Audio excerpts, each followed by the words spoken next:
প্রিয় ষষ্ঠ শ্রেণীর শিক্ষার্থীরা, শুভেচ্ছা নিও। আজকে আমি তোমাদের 2025 সালের বিজ্ঞান বিষয়ের নতুন বই থেকে ষষ্ঠ অধ্যায় সংবেদী অঙ্গ এর অনুশীলনী থেকে সৃজনশীল প্রশ্ন 1 এর সমাধান করে দেব। প্রথমে তোমাদের বলবো, যারা আমার চ্যানেলটি সাবস্ক্রাইব করো নাই তারা আমার চ্যানেলটি সাবস্ক্রাইব করবে এবং আমার সাথে থাকবে। তাহলে চলো আমরা ক্লাস শুরু করি। ষষ্ঠ অধ্যায় সৃজনশীল প্রশ্ন 1। পাশের চিত্র দেখে নিম্নের প্রশ্নের উত্তর দাও। লক্ষ্য করো, এখানে একটি চোখের চিত্র দেওয়া আছে। প্রথম প্রশ্ন, স্ক্লেরা কি? দ্বিতীয় প্রশ্ন, চোখের জি অংশ ক্ষতিগ্রস্ত হলে কি ঘটবে? জি অংশ অর্থাৎ এই অংশটি যদি ক্ষতিগ্রস্ত হয় তাহলে কি ঘটবে? তৃতীয় প্রশ্ন, বি অংশের কাজ ব্যাখ্যা করো। বি হলো মাঝখানের এই অংশটুকু হলো বি।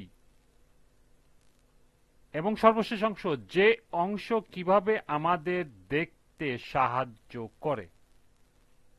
যে হলো চোখের মণি, কালো যে অংশ, সেই অংশটুকু হলো যে। তো চলো এখন আমরা এই 4টি প্রশ্নের সমাধান দেখে নিই।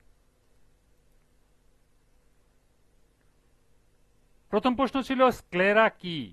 অক্ষিগোলকের বাইরে সাদা, শক্ত ও পাতলা স্তরটি হলো স্ক্লেরা। এটি চোখের আকৃতি রক্ষা করে। দ্বিতীয় প্রশ্ন ছিল, চোখের জি অংশ ক্ষতিগ্রস্ত হলে কি ঘটবে? উদ্দীপকে চোখের জি অংশটি হল কোরেট। স্ক্লেরা স্তরের নিচের স্তরটি হল কোরেট। এটা ঘন রঞ্জিত পদার্থের স্তর। এখানে বহু রক্তনালী প্রবেশ করে। এই অংশটি ক্ষতিগ্রস্ত হলে যা ঘটবে: 1. আলোকরশ্মি রেটিনায় প্রবেশ করতে পারবে না। 2. সিলিয়ারি পেশি দ্বারা আটকানো লেন্সটি সংকুচিত বা প্রসারিত হতে পারবে না। এবং 3. চোখ বস্তুর প্রতিবিম্ব গঠনে সহায়তা করতে পারবে না, অর্থাৎ অন্ধ হয়ে যাবে। তৃতীয় প্রশ্ন ছিল, বি অংশের কাজ ব্যাখ্যা করো।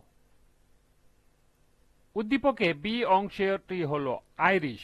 কর্নিয়ার পিছনে কালো গোলাকার পর্দা থাকে, একে আইরিশ বলে। এটি কোরএডের অংশ। আইরিশের মাঝখানে একটি ছিদ্র থাকে যাকে বলে পিউপিল।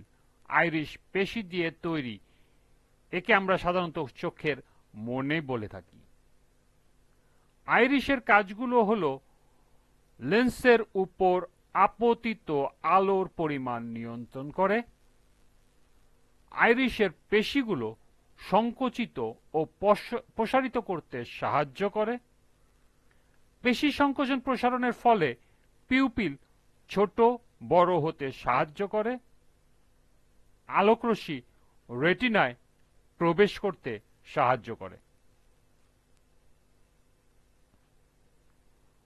সর্বশেষ 4 নম্বর প্রশ্ন ছিল, যে অংশ কিভাবে আমাদের দেখতে সাহায্য করে আলোচনা করো। উদ্দীপকে যে অংশটি হলো লেন্স, এটি তারারন্ধ্রের ঠিক পিছনে অবস্থিত। লেন্স চোখের সবচেয়ে গুরুত্বপূর্ণ অংশ। পিউপিলের পিছনে একটি দ্বিউত্তল লেন্স থাকে। লেন্সটির মাঝখানের দুইটা দিক উঁচু এবং আগাটা সরু। লেন্সটি একটি বিশেষ ধরনের সিলিয়ারি পেশি দ্বারা আটকানো থাকে। এই পেশিগুলি সংকুচিত ও প্রসারিত হতে পারে। এদের সংকোচন প্রসারণ দরকার মতো লেন্সের আকৃতি পরিবর্তন করতে পারে। লেন্সের সামনে রয়েছে আইরিশ, যা চোখের মধ্যে আলো প্রবেশের পরিমাণ নিয়ন্ত্রণ করে। লেন্স কর্নিয়া সহ রেটিনার উপর ফোকাস করার জন্য আলোর প্রতিসরণ করাতে সাহায্য করে, আকৃতি পরিবর্তন করে। এটি চোখের ফোকাল দৈর্ঘ্য পরিবর্তন করার জন্য কাজ করে, যাতে এটি বিভিন্ন দূরত্বের বস্তুর উপর ফোকাস করতে পারে। এইভাবে উক্ত বস্তুর একটি তীক্ষ্ণ বাস্তব ছবি রেটিনায় তৈরি হতে দেয়। এভাবেই লেন্স আমাদের দেখতে সাহায্য করে।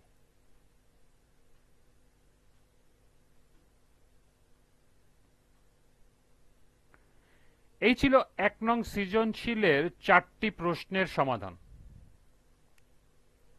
তোমরা এটা এখান থেকে নোট করে নিতে পারো।